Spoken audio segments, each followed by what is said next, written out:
အားလုံးပဲမင်္ဂလာပါကေတုမနီကနေပြီးတော့ပြန်လည်ကြိုဆိုပါရစေဒီတစ်ပတ်ကျွန်တော်တို့ showroom မှာလူတော်များများစိတ်ဝင်စားနေတဲ့မိသားစုစီးရဲမှာခေါ်3တန်းလည်းဖြစ်ရမယ်လူ9ယောက်တိတိကြဲလုံးလုံးစီးလို့ရမယ်ကားလေးတစ်စီးကြောက်ထားပါတယ်အဲကားလေးရဆိုလို့ရှိရင် Sino Truck ကထုတ်တယ်ကျွန်တော်တို့ VGB U70 Pro နဲ့ U75 Plus ပဲဖြစ်ပါတယ်ဒီ Sino Truck VGB U70 Pro ပါဆိုလို့ရှိရင်မိသားစုသုံးနေတဲ့မှာတော်တော်လေးတင့်တော်တဲ့ကားထဲမှာပါတယ်ပေါ့နော်သူကကျတော့ engine power 1.5 လည်းဖြစ်သွားမယ်သူ့ရဲ့ဈေးနှုန်းကဆိုလို့ရှိရင်ဈေးကွက်မှာတော်တော်လေးကို price to performance ဖြစ်တဲ့နေရာမှာပါတယ်ဒီကောင်ကကျတော့ U75 တက်စားလို့ဆိုလို့ရှိရင်ကား line ကလည်း16လက်မဖြစ်သွားတဲ့အတွက်ကြောင့်မို့လို့ကားရဲ့ ground clear ကလည်း9လက်မနီးပါးလောက်မြင့်သွားတယ်ကားကိုယ်လည်းနဲ့ကား line နဲ့ဆိုလို့ရှိရင်တော်တော်လေး light fat နေပြီးတော့တော်တော်လေးလှတယ်လို့လည်းပြောလို့ရတယ်ဗျသူရဲ့ဒီ share gray share ဆိုလို့ရှိရင်လည်းတော်တော်လေးဆွဲဆောင်မှုရှိတယ်ဗျနော်ဒီ gray share ဆိုလို့ရှိရင်ကျွန်တော်တို့ကတော့ truffle လို့ခေါ်တာပါနော်တော်တော်လေးကိုဆွဲဆောင်မှုရှိရမှာပါတယ်ကြ engine power 1.5 ကိုမှရိုး gear level စနစ်ကိုသုံးပေးတဲ့အတွက်ကြောင့်မို့လို့transmission တွေလောက်ရတဲ့နေရာမှာလည်း smooth ဖြစ်ပြီးတော့တော်တော်များများနဲ့ကိုက်ညီတဲ့ကားမျိုးစားပဲဖြစ်တယ်ပေါ့နော်ဒါလေးကတော့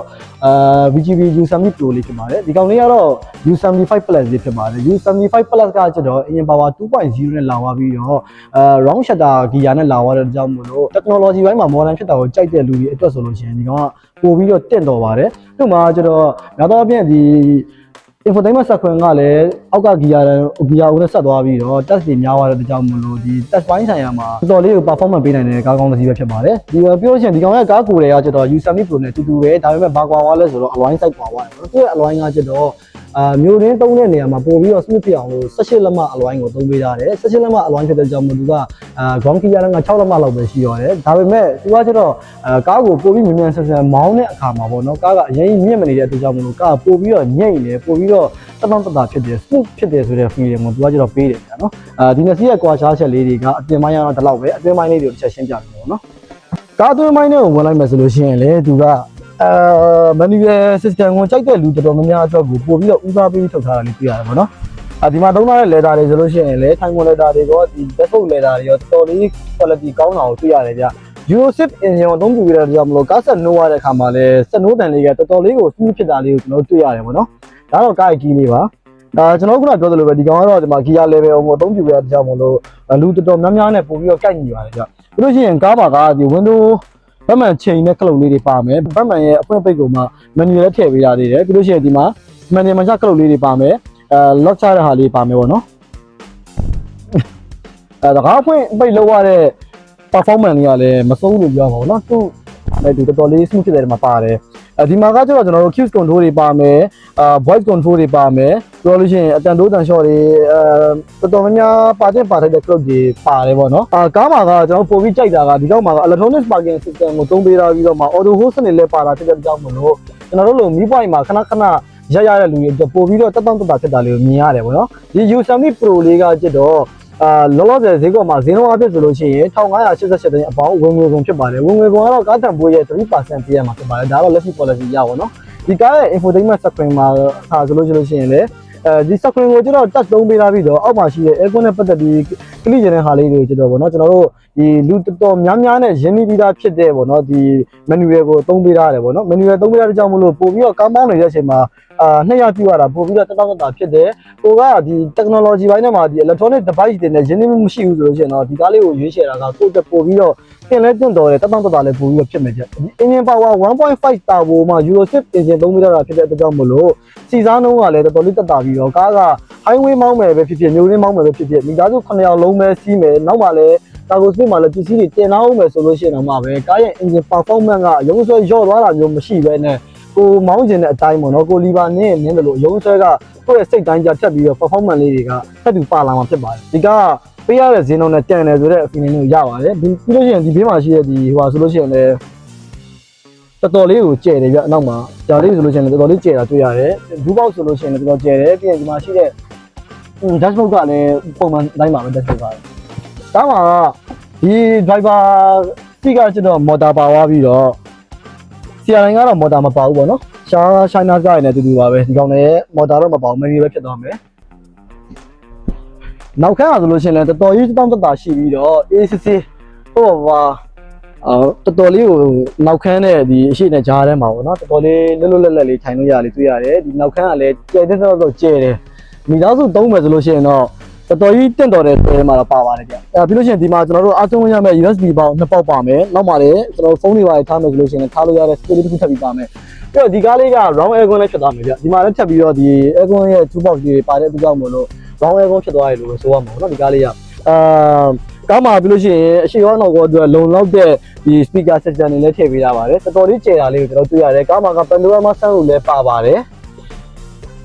ထွေထူးတိုင်းညွှန်းပြကြတော့မရှိပါဘူးလောလောဆယ်ဈေးကွက်မှာပေါ့နော်တခြားကားတွေက3000နီးပါးလောက်ဟိုနိမိဆက်ဆက်ရောက်နေတဲ့အချိန်မှာဒီ VGB U70 Pro ဟာဆိုလို့ရှိရင်1588တိန်အပေါဝင်ခွန်ဖြစ်တဲ့အတွက်ကြောင့်မို့လို့လောလောဆယ်ဈေးကွက်မှာပေါ့နော်တော်တော်ဘယ်လိုပြောရမလဲရွေးချယ်တဲ့နေတယ်မှာပါတယ်ဒီကားကိုကျွန်တော်တို့စက်ရုံတုပ်ဈေးကကျွန်တော်1588တိန်အပေါဝင်ခွန်ဖြစ်သွားပြီးတော့ဒါကကျွန်တော် pre order စနစ်နဲ့ရောင်းချပေးမှာဖြစ်ပါတယ်အကယ်၍ချက်ချင်းစီးကျင်တယ်ဆိုလို့ရှိရင်လည်း price တစ်ခုနဲ့ပေါ့နော်ကျွန်တော်တို့စီမှာလာပြီးတော့လက်မြင်လာရောက်ကြည့်ဝယ်လို့ရပါတယ်ခင်ဗျာဒါကတော့ U70 Pro ပဲဖြစ်ပါတယ်ကျွန်တော်တို့ U70 5 Plus အကြောင်းလေးကိုတစ်ချက်ထပ်ပြီးတော့သွားလေ့လာလိုက်ရအောင်ခုနပြောသွားတာတော့ U70 Pro ပါကျွန်တော်ဆိုလို့ရှိရင်လည်း U70 Pro ကိုပို့ပြီးတော့ကြိုက်ပါတယ်ဒါလေးကတော့ U75 Plus ပါ U75 Plus နဲ့ U70 Pro နဲ့ကအရှိအနေကြည့်မယ်ဆိုလို့ရှိရင်ဒီသူ့ရဲ့ share ကိုကြည့်ပြီးတော့ခွဲလို့ရတယ်ကျွန်တော်တို့ဘေးဘက်ကနေကြည့်မယ်ဆိုလို့ရှိရင်သူ့ရဲ့အလွိုင်းပုံစံကိုကြည့်ပြီးတော့ခွဲလို့ရတယ် U70 Pro ရဲ့အလွိုင်းကကျတော့ရိုးရိုးရှင်းရှင်း simple လေးတွားပြီးတော့ U75 Plus ရဲ့အလွိုင်းနေရာကျတော့ကျွန်တော်တို့ဒီ black ပုံစံမျိုးပေါ့နော်နည်းနည်းချုပ်ချက်ခတ်နေတဲ့ modern ဖြစ်တဲ့ပုံစံကိုတွားတယ်ပေါ့နော်ဒါ U75 Plus ဖြစ်ပါတယ်ဒီ U75 Plus ကကျတော့ engine power 2.0 ဖြစ်သွားမယ်ကျွန်တော်တို့ဒီ Euro 6 engine မျိုးစားအောင်မှာ engine power 2.0 ဖြစ်သွားတဲ့ကြောင့်မလို့ကားရုံးဆွဲရတော့တော်တော်လေးကျန်းသွားပြီးတော့ရုံးဆွဲပိုင်းမှာအားရပါရမောင်းကျင်တဲ့လူတွေအတွက် performance ကိုကောင်းကောင်းပေးနိုင်တဲ့ပုံစံဖြစ်သွားမယ်ပေါ့နော်သူရဲ့ဒီအလွိုင်းကလည်း18လက်မအလွိုင်းဖြစ်သွားတဲ့အကြောင်းမို့လို့ကားအမြန်မောင်းမယ်အခွေတွေပါတယ်မှာလည်းတုံကားကိုမှုဖြစ်နေအောင်လို့သူရဲ့ထိန်းပေးနိုင်တဲ့စွမ်းရည်လေးတွေကိုတွေ့ရမှာပေါ့နော်ဒါလေးကတော့ VGB U75 Plus ဖြစ်ပါတယ်ဒီကောင်လေးကကျတော့ကျွန်တော်တို့ဒီပေါ့နော်အဓိကဂီယာအောင်လေးပေါ့ဒီဂီယာတန်လေးက rotary shifter ဂီယာအောင်လေးကိုအသုံးပြုပေးရတဲ့အကြောင်းမို့လို့ဒီ technology ဘိုင်းမှာ modern ဖြစ်တာကိုမှကြိုက်တယ်ဆိုတဲ့လူတွေအတွက်ပေါ့နော်အခုနောက်ပိုင်းလူတော်များများကဒီဂီယာအောင်တွေကိုပို့ပြီးတော့ technology ဘိုင်းမှာ modern ဖြစ်တဲ့ပိုင်းကိုကြိုက်တယ်ဆိုလို့ရှိရင်တော့ဒီ U75 Plus လေးကိုရွေးချယ်ပြီးတော့ဝယ်ယူတင်ပါတယ်ဒီကားလေးကလည်းခုနကနဲ့တော့တွေ့ထူးရင်းကွာရှားသွားတာဆိုလို့ရှိရင်တော့ဒီ infotainment software နဲ့ဂီယာအောင်နဲ့ရှိနေပါတော့ဒီသုံးထားတဲ့ leather တွေကတော့အတူတူပါပဲ quality တော်တော်လေးကောင်းပါတယ်ဒီကောင်ကလည်းမိသားစုပုံမှုအတွက်ပေါ့နော်ကျွန်တော်တို့ခုံသုံးနဲ့9ယောက်စီးရဖြစ်ပါတယ်ဒီမှာလည်းအတူတူပဲကျွန်တော်တို့ဒီback camera တွေကိုချိန်လို့ရမယ့် clock တွေပါမယ် on off လေးတွေပါမယ်ပြီးတော့လို့ရှိရင်ဒီ gear ကကျတော့ကျွန်တော်တို့ rotary shifter ဖြစ်သွားတဲ့အတွက်ကြောင့်မို့လို့ဒီကောင်လေးကိုလှည့်လိုက်ရုံပါပဲတော်တော်လေးတော့ကောင်းပါတယ်ဗျကားနှစ်စီးလုံးမှာကကျတော့360 system ပါသွားတဲ့အတွက်ကြောင့်မို့လို့ကားရဲ့ဒီကျွန်တော်တို့ဒီ parking ထိုးတာတွေတနေရာအနီးကပ်သွားတာတွေတော်တော်လေးကိုထောက်ကူပြီးမှဖြစ်ပါတယ်ဒီ touch နဲ့ပတ်သက်ပြီးပေါ့နော်တော်တော်လေးကြိုက်တဲ့လူတွေအတွက်ကတော့ဒီမှာ aircon တွေကအစအကုန်လုံး clock လေးတွေကို touch system ဖြစ်သွားပါပြီအကုန်လုံး touch နဲ့တူသွားပေးထားပါတယ်အခုအတင်ချတွေရောပါရောပေါ့နော် touch နဲ့ချပေးရတယ်ပေါ့နော်ဒီကောင်လေးရ VGB U75 Plus ရဲ့ဈေးနှုန်းလေးရဆိုလို့ရှိရင်လောလောဆယ်1988သိန်းအပေါင်းဝင်ဖြစ်ပါတယ်ဒီ1988တိုင်းအပေါ်ဝင်ကွာချက်တော့ pre order နဲ့လက်ခံပြီးတော့မှဖြစ်ပြီးတော့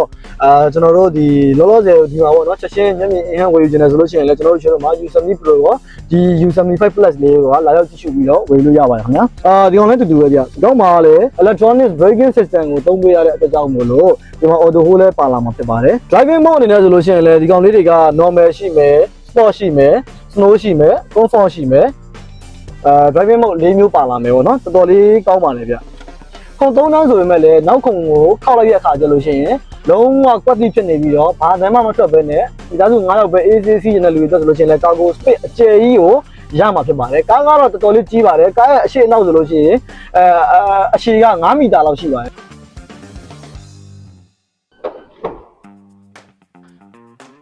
်ရမူးနဲ့နောက်ဖုန်းကိုလည်းဖွင့်ပေးလို့ရပါတယ်နောက်ဖုန်းမော်တာပါသွားမယ်ပေါ့နော်ဒီမှာပေါ့နော်ချက်လာကြည့်လိုက်ဒီနောက်ဖုန်းကိုကျွန်တော်တို့ဟိုနော်နောက်ထိုင်ကုန်လေးကိုခောက်ထားပြီးထားမယ်ဆိုလို့ရှိရင်လည်းဒီရဲ့ cargo space ကြီးကတော်တော်ကြီးကိုကျယ်ဝါးမှာပဲဖြစ်ပါတယ်ပုံမှန်မိသားစုသုံးမယ်ဆိုလို့ရှိရင်လည်းအကယ်ဒီနောက်ဖုန်းကိုတင်လိုက်မယ်ဆိုလို့ရှိရင်နောက်ထိုင်ကုန်ကျွန်တော်တင်လိုက်မယ်ဆိုလို့ရှိရင်တော့သူ့ cargo space ကဒီလောက်ထိရှိသေးတယ်ဗျဒီအနေထားဆိုလို့ရှိရင်ဒါ luggage တစ်လုံးကောင်းကောင်းတင်လို့ရတယ်ပေါ့နော်အဲ့တော့အကယ်ဒီခုံဖွင့်ပြီးစီးမှပဲဖြစ်ဖြစ်ခောက်ပြီးစီးမှပဲဖြစ်ဖြစ် cargo space ကတော့တော်တော်လေးကျယ်တာကိုကျွန်တော်တွေ့ရပါတယ်ကားရဲ့အမြင့်ကားရဲ့အရှည်ဆိုလို့ရှိရင်လည်းကားကိုယ်တွေက တော်တော်လေးဟိုမှာတင်းတင်းလောက်ပတ်ပြီးကြီးတယ်မှာပါတယ်ပေါ့နော်ကားရဲ့အရှည်ကတော့5မီတာဆိုတော့15ပေလောက်ရှိပါတယ်နောက်မှာဆိုလို့ရှိရင်ကျွန်တော်ဒီ U75 Plus logo လေးနဲ့ Sino Truck logo လေးပါမှာဖြစ်ပါတယ်ကားကကျွန်တော်နှစ်စီးလုံးက360ကင်မရာတွေပါသွားတာဖြစ်တဲ့ကြောင့်မို့လို့ကားရဲ့ safety ဘိုင်းမှာ sonar ပတ်လည်နဲ့360ပါလာတဲ့ကြောင့်ကားရဲ့ safety ဘက်မှာတော်တော်လေး safe ဖြစ်တာကိုကျွန်တော်တွေ့ရပါတယ်ဒီကုန်းကြောင်အနေနဲ့ပြောမယ်ဆိုလို့ရှိရင် Sino Trust BGV မှာက U70 Pro နဲ့ U75 Plus ဆိုပြီးတော့ရွေးစရာ option နှစ်ခုရှိပါတယ် U70 Pro ကတော့ engine power 1.5 ပါ U75 Plus ကတော့ engine power 2.0 ဖြစ်ပါတယ်ဒီကားလေးတွေကိုကျွန်တော်တို့ K2Mini Auto မှာ pre order စနစ်နဲ့ပဲဖြစ်ဖြစ်ချက်ချင်းလက်ငင်းဝယ်ယူချင်တာပဲဖြစ်ဖြစ်လာရောက်ကြည့်ရှုပြီးတော့ဒီနိုင်ဝယ်ယူလို့ရပါတယ်ခင်ဗျာကျွန်တော်တို့ K2Mini Auto မှာဆိုလို့ရှိရင်အမှတ်30ရေးပီတာလမ်းနဲ့စေုံလမ်းတောက်မှာရှိပြီးတော့အရေးကြီးစနစ်နဲ့လည်းဝယ်ယူနိုင်တယ်လို့အလက်ထက်စနစ်နဲ့လည်းဝယ်ယူနိုင်ပါတယ်ကျွန်တော်လာဆိုလို့ရှိရင်တော့ BGV U70 Pro လေးကိုရွေးချယ်ပြီးတော့ဝယ်ယူမှာဖြစ်ပါတယ်ကြည့်ရှုပေးတဲ့ကြောက်ချင်းစီတိုင်းကိုကျေးဇူးများတင်ပါတယ်အားလုံးပဲတတ်တာ